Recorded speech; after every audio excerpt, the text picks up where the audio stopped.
สบายดีเนาะมื้อนี้ก็อ่าเป็นมื้อสำคัญเนาะที่จะได้ออกไปขี่เรือลิ้น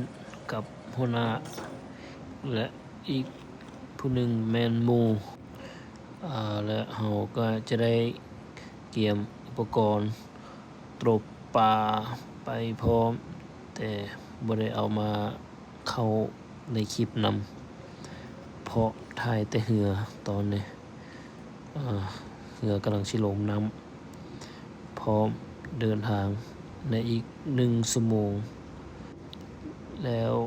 ก็เตรียมของอยู่ของกินไปเพื่อจะได้กินอยู่เรือเพราะอยู่เรือบ่ได้จะบ่สามารถตั้งไฟปิ้งได้เนาะมีแต่ว่านำปลากลับมาเฮ็ดกินอยู่ที่เรือนจบ